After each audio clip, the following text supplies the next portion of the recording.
Скандальные подробности. Переговоры США и Канады сорвались из-за языкового вопроса. Трамп не понимает, зачем часть Канады говорит на французском. Иран после начала войны втрое нарастил производство оружия, а курс иранского реала пробил дно.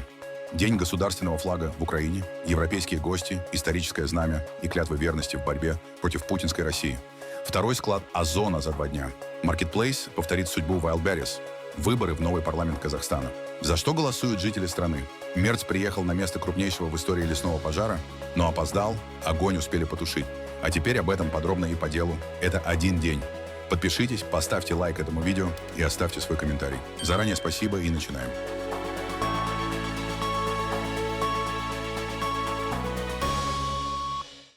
Дональд Трамп в воскресенье утром вновь опубликовал в своей социальной сети Truth Social агрессивный пост о сорвавшихся торговых переговорах с Канадой.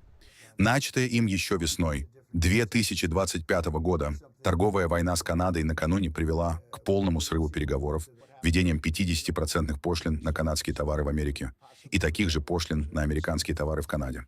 После этого Трамп вспомнил о еще одном требовании, которое не упоминал с прошлого года. Канада, по его мнению, должна стать частью США. Канада хочет пользоваться всеми преимуществами американского штата, не становясь им. Кроме того, на протяжении многих лет она облагала продукцию наших замечательных фермеров огромными пошлинами. Больше этого не будет, президент Дональд Трамп. Премьер-министр Канады Марк Карни сообщил, что Оттава и Вашингтон были близки к всеобъемлющему и справедливому соглашению. Однако американская сторона внесла положения, которые угрожают французскому языку, культуре Квебека и канадской культуре. А такие условия Канада никогда не примет. За последний год мы заключили 20 новых соглашений об экономическом сотрудничестве и безопасности. Затем возникла угроза ограничения нашего доступа к рынкам именно потому, что страны по всему миру выбирают Канаду своим партнером. Американцы хотели ограничить наши возможности и даже включили соответствующую формулировку в проект соглашения. Для нас это неприемлемо. Назову и третью причину. Возможно, подробнее мы обсудим ее по-французски. Речь идет о непрекращающихся попытках ограничить наши меры по защите языка, культуры и, по сути, суверенитета. Как я уже сказал, мы всегда противодействовали таким попыткам и будем противодействовать им впредь. Каждое из этих новых требований само по себе, а тем более все они вместе, изменили ситуацию. До их появления переговоры двигались к справедливому соглашению, не идеальному, но хорошему для канадцев. Однако в итоге нам предложили сделку, которую мы не могли принять. На какие именно уступки в этих вопросах вы не были готовы пойти? Например, выдвигались предложения изменить правила, обеспечивающие представленность и доступность в интернете франкоязычных средств массовой информации и канадского культурного контента. Обсуждались субсидии и поддержка нашей культуры и французского языка, а также требования, касающиеся канадской продукции. Есть целый ряд подобных вопросов, уступки по которым были неприемлемы для нас с самого начала и оставались неприемлемыми до конца. Но американцы продолжали давить, а мы продолжали отвечать «нет». В конечном счете, все просто. Для Канады, моего правительства и канадцев эти вопросы никогда не были предметом торга. Соединенные Штаты требовали не отказа Канады от официального двуязычия вообще, а отмены или ослабления правил, которые обязывают американские стриминговые платформы и производителей товаров продвигать франкоязычный и канадский контент наравне с англоязычным и американским, платить наравне с канадскими производителями кино и телепрограмм обязательный сбор на финансирование канадских СМИ и культуры, обязывает производителей всех американских товаров, продающихся в Канаде, предоставлять пользователю двуязычный интерфейс на английском и французском языках, переводить надписи и инструкции, а также соблюдать законодательство о языках франкоязычной провинции Квебек, если товар поставляется именно туда. Больше всего канадскими требованиями оказались недовольны Netflix, Spotify, Amazon, Apple, Google, Meta, производители телевизоров, электроники и потребительских товаров. И, кстати, для американских кинокомпаний и стриминговых платформ Канада остается главной альтернативой Голливуду. Каждый 5-й американский фильм или сериал полностью или частично снимается на канадских киностудиях и в канадских городах, а улицы Торонто еще с 80-х годов буквально в половине фильмов выступают в роли улиц Нью-Йорка, где получить разрешение на уличные съемки крайне сложно и дорого. Министр иностранных дел Ирана Аббас Аракчи назвал угрозы Вашингтона ввести новые удушающие санкции против страны и ее торговых партнеров повторением пройденного. По словам Аракчи, Вашингтон меняет название кампании давления на Иран, но применяет одни и те же методы. От санкций администрации Барака Обамы до максимального давления во время первого президентского срока Трампа. Ограничения против Ирана действуют с 1979 года, когда после Исламской революции захватили американское посольство в Тегеране. Сейчас запрещена почти вся торговля с США, заморожены государственные активы Ирана, ограничены банковские операции, иностранная помощь и поставки оружия. Исключения предусмотрены для продовольствия, лекарств и медицинского оборудования. Это повторяющийся сценарий. От разрушительных санкций, введенных при администрации Обамы, до кампании максимального давления во время первого президентского срока господина Трампа и нынешних санкций, все эти меры вводились под разными названиями, однако оставались проявлением того же диктата, который мы всегда наблюдали в политике Соединенных Штатов. Иными словами, они снова и снова показывают один и тот же фильм. Мы хорошо знаем этот фильм и поэтому понимаем, как ему противостоять и как с ним справляться. То, что Соединенные Штаты вновь перешли от военных угроз, заявлений о намерении нанести удар и тому подобных к возрождению своих старых планов, показывает, что они действительно находятся в отчаянном положении и не знают, что делать с великим иранским народом. Поэтому они снова извлекают на свет прежние планы. Они должны понять, альтернативы уважительному диалогу с иранским народом и решению, основанному на справедливости и достоинстве, не существует. Им следует отказаться от всех этих старых замыслов и вернуться на уже испытанный путь. Иранский народ с уважением ответит на язык достоинства. А тем временем иранская валюта достигла нового исторического дна. На свободном рынке в Иране доллар сегодня стоит 200 тысяч туманов. Это 2 миллиона реалов.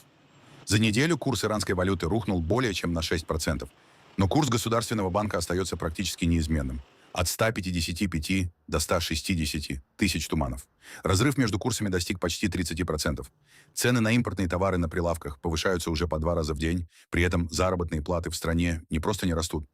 После зимних протестов, начала войны с США и новых санкций в Иране, массово закрываются предприятия и торговые точки. Одновременно представитель Министерства обороны Ирана Резат Алайник сообщил, что за последний год страна удвоила производство вооружений, а выпуск отдельных ракет, беспилотников и других стратегических систем с начала войны увеличен больше, чем в 3 раза. Независимых подтверждений этих данных нет. Вашингтон рассчитывает, что санкции и морская блокада позволят усилить давление на Тегеран без возобновления масштабных ударов. В Киев накануне 35-й годовщины независимости Украины прибыли лидеры 6 стран Северной Европы и Балтии.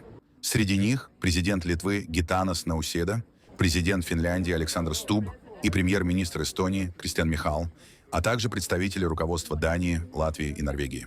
На Киевском вокзале делегации встретил министр иностранных дел Украины Андрей Сибига.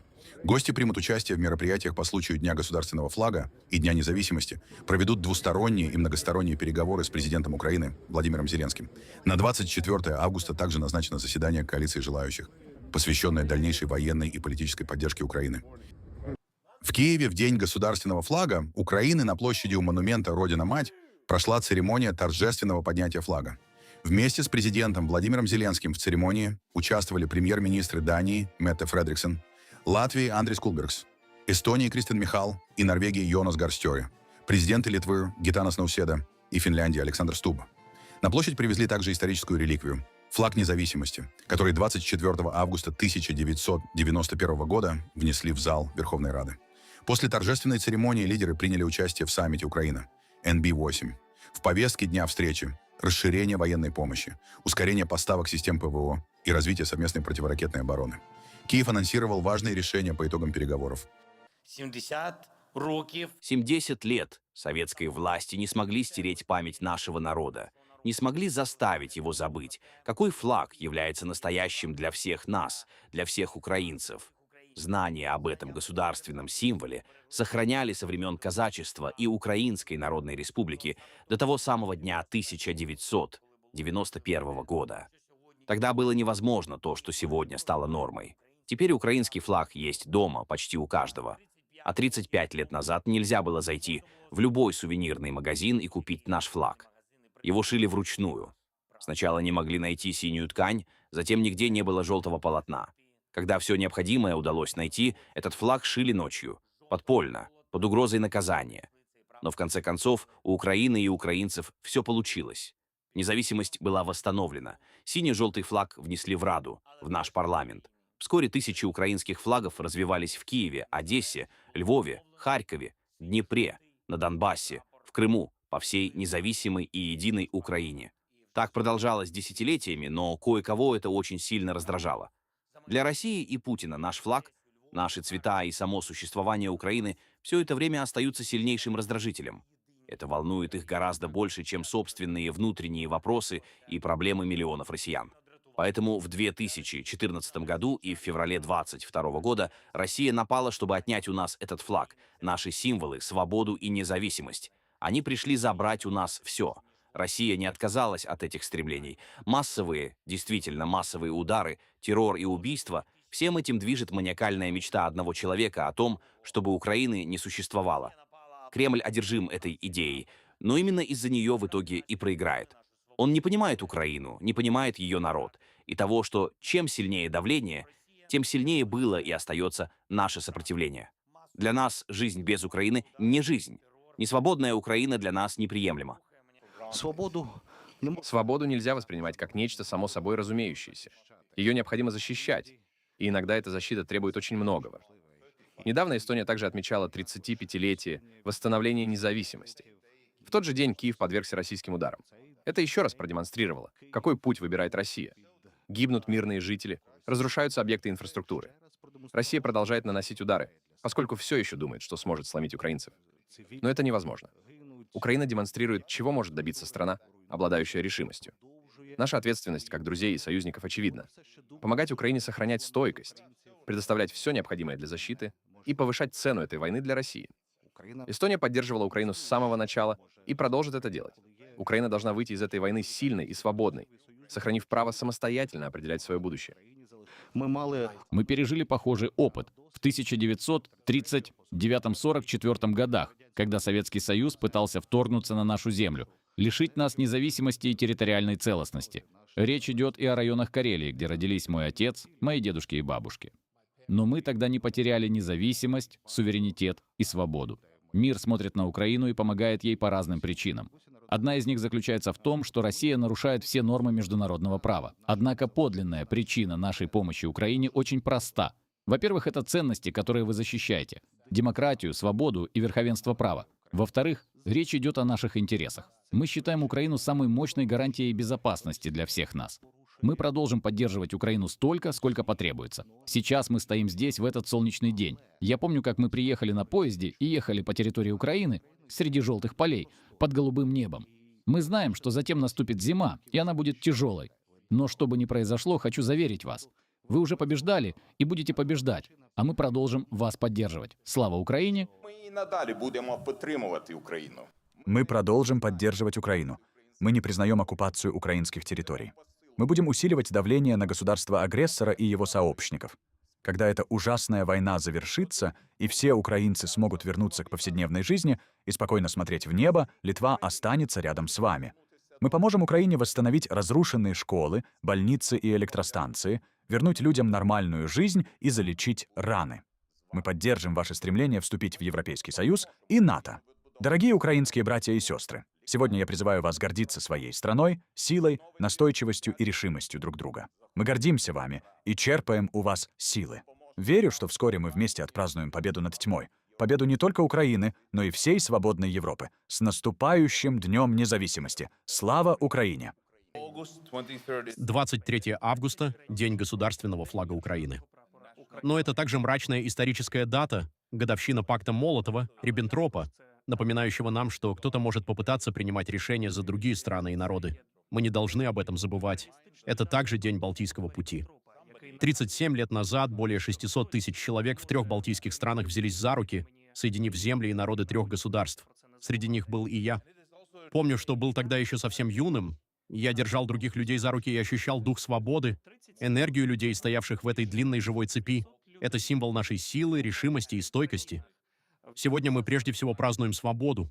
Свободу от российской оккупации, репрессий и хаоса, свободу ради безопасности, процветания и собственного образа жизни.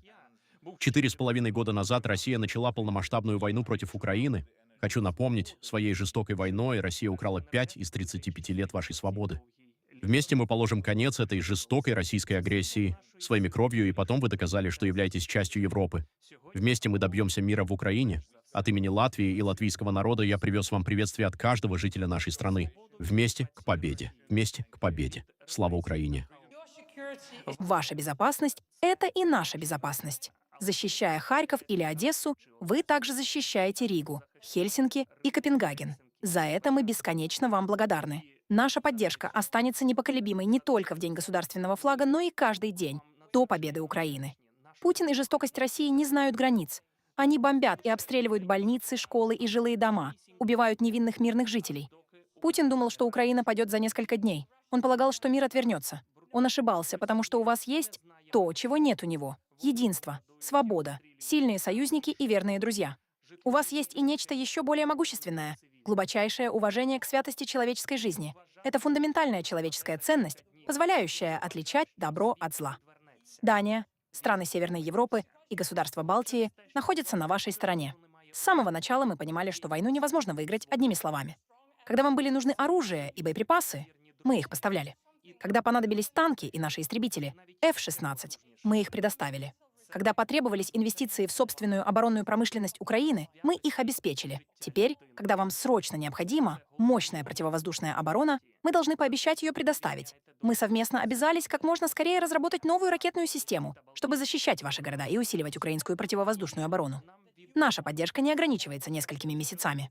Она измеряется не месяцами и не одними обещаниями. Она будет продолжаться столько, сколько потребуется. Сразу 2 крупных склада горели этой ночью в России. В Колпине, оно входит в состав Санкт-Петербурга, огонь уничтожил склад ответственного хранения компании «Логистера» на Ижорской промышленной площадке. Пожар начался около 2 часов ночи и распространился на все здание площадью 82 тысячи квадратных метров. Более 200 пожарных смогли потушить огонь только к утру. Пострадавших нет, причина возгорания устанавливается. Воздушную тревогу в Петербурге не объявляли. Звуков беспилотников и работы ПВО жители окрестных районов не слышали. Ижорская площадка – одна из крупнейших в Санкт-Петербурге промышленных зон. Здесь расположены предприятия тяжелого машиностроения и завод «Ижора», принадлежащий Росатому. Он выпускает оборудование для атомных электростанций. Производственные корпуса пожар не затронул. А в Оренбурге сегодня ночью дроны атаковали логистический центр маркетплейса «Озон». Возникший после удара пожар потушили, более 300 сотрудников эвакуировали, работу склада остановили. Пострадавших нет. Это уже 2-я атака на объекты «Озон» за минувшие 2 дня. Накануне после удара беспилотника сгорел склад компании в Самарской области. «Озон» — 2-й после Wildberries российский маркетплейс по объемам продаж. После уничтожения практически всех крупных складов Wildberries, «Озон» поддерживал доставку через партнерские пункты в оккупированные Россией районы Украины. По данным украинских мониторинговых ресурсов, через «Озон» в Крым части Донецкой, Луганской, Запорожской и Херсонской областей поступали в том числе и товары двойного назначения для нужд российских оккупационных войск. В Казахстане начались первые выборы в новый однопалатный парламент – Курултай. Более 12,5 миллионов избирателей выбирают 145 депутатов сроком на 5 лет. Мажилис и Сенат упразднены. Все мандаты распределяются по партийным спискам между партиями, преодолевшими 5% барьер. 7 политических сил выдвинули 545 кандидатов. Самовыдвиженцев больше нет. Ни одна из допущенных партий не считается реальной оппозицией. Все поддерживает курс президента Казахстана Касым-Жомарта Токаева. Фаворит, созданная несколько месяцев назад партия Чаным Аделет. Она поглотила прежнюю правящую партию Аманат и получила ее региональную структуру, аппарат и медиаресурсы. Опросы прогнозируют Аделету большинство. Курултай будет утверждать предложенных президентом вице-президента, премьер-министра, судей Конституционного и Верховного судов, членов Центризбиркома и Счетной палаты. Имя первого вице-президента Токаев обещал назвать в течение 10 дней. Главное последствие реформы – дальнейшая концентрация власти. Конституционный суд разрешил не учитывать прежние сроки Токаева. Президент, руководящий страной с 2019 года, сможет снова баллотироваться в 2029 и потенциально остаться у власти до 2036 года. Выборы также завершают демонтаж системы первого президента Казахстана Нурсултана Назарбаева после протестов 2022 года, во время которых погибли более 200 человек. На фоне инфляции и повышения налогов власти ограничивают политическую конкуренцию и усиливают давление на независимые СМИ и активистов. В Пхеньяне провели церемонию зажжения факела 10-х международных игр боевых искусств. Северокорейское государственное агентство ЦИТАК показало, как огонь зажигают в спортивном комплексе на улице Чхончхун. Председатель Международного комитета игр боевых искусств Рион Сон выступил перед участниками, после чего состоялись показательные выступления по тхэквондо, ушу и карате. Для властей КНДР подобные мероприятия остаются способом демонстрировать международные связи при сохраняющихся ограничениях на въезд иностранцев и обычный туризм. Факел планируют доставить в Бишкек. Соревнования пройдут в начале октября во Дворце спорта имени Каба-Уулу Кожемкула. В предварительной программе тхэквондо, кунг-фу, карате и полноконтактное джиу-джитсу. Открытие намечено на 2 октября, основные поединки на 3 и 4. Начало эстафеты в КНДР связано с устройством организации. Штаб-квартира Международного комитета игр боевых искусств находится в Пхеньяне, а его правила предписывают отправлять факел на все соревнования именно оттуда. Комитет создали в 1999 году по инициативе основателя Федерации тхэквондо ИТФ генерала Чхве Хи. Игры не входят в олимпийскую систему. Олимпийским тхэквондо управляет признанная Международным олимпийским комитетом Всемирная федерация со штаб-квартирой в Сеуле. Связанная с Пхеньяном ИТФ действует по другим правилам и сама разделена на несколько конкурирующих организаций. Президент Тайваня Лай Цинде посетил прифронтовой остров Цзиньмэнь в 6 километрах от побережья Китая. В проливной дождь он возложил венок к мемориалу по случаю 68-й годовщины начала второго кризиса в Тайваньском проливе. В августе 1958 года китайская армия начала массированный обстрел Цзиньмэня и соседних островов, однако захватить их не смогла. Мирного договора или перемирия между Пекином и Тайбэем до сих пор нет. На встрече с ветеранами Лай Цинде заявил, что мир можно обеспечить только силой, а Тайвань не может пожертвовать ни одним участком контролируемой территории. Несмотря на дождь и непогоду, я приехал на Цзиньмэнь с сердцем, исполненным благодарности. От имени всех наших сограждан я хочу выразить глубочайшее уважение и искреннюю признательность героям, которые, независимо от своего происхождения и времени прибытия на этот остров, сплотились и в кровопролитном сражении отразили агрессию коммунистического тоталитарного режима. Они защитили Тайвань, Пэнху, Цзиньмэнь и Мадзу и отстояли Китайскую республику. Наша решимость сообща защищать государственный суверенитет и сохранять мир в Тайваньском проливе никогда не должна ослабевать. Мир никогда не приходит сам собой. Мирное соглашение, заключенное ценой отказа от суверенитета и капитуляции под давлением, принесет лишь унижение, но не настоящий мир. Гарантировать мир можно, лишь следуя принципу: не уступить ни пяди Тайваня, Пэнху, Цзиньмэня и Мадзу, последовательно укрепляя национальную оборону и увеличивая вложения в нее. Федеральный канцлер Германии Фридрих Мерц посетил общину Хюртгенвальд в Эйфеле, где произошел крупнейший лесной пожар за всю историю наблюдений в земле Северный Рейн, Вестфалия. Это стало первым публичным мероприятием канцлера после летнего отпуска и первым визитом представителя федерального правительства в район катастрофы. Мерца встретили свистом и плакатами. «Лес горит, а Фридрих спит!» И «Огонь погас, Мерц пришел». Поэтому еще раз большое спасибо. И, откровенно говоря, крики этих людей не производят на меня никакого впечатления. Я разговариваю не с теми, кто кричит, а с теми, кто работает. Я разговариваю с теми, кто помогает, с теми, кто трудится на благо нашего общества. Это изменение климата. Я хочу обратиться ко всем, кто отрицает изменение климата. Внимательно посмотрите на то, что здесь произошло. Это и есть изменение климата. Мы сделаем все возможное, чтобы замедлить его. Но нам также придется научиться жить в новых климатических условиях. Пожар начался 13 августа по пока не установленной причине. Огонь уничтожил или повредил от 300 до 400 гектаров леса. Из ближайшего поселка эвакуировали 1800 человек. На пике операции столько же спасателей тушили пожар при помощи 11 вертолетов. Бундесвер прокладывал бронетехникой противопожарные полосы. Работы осложняли не разорвавшиеся боеприпасы времен Второй мировой войны.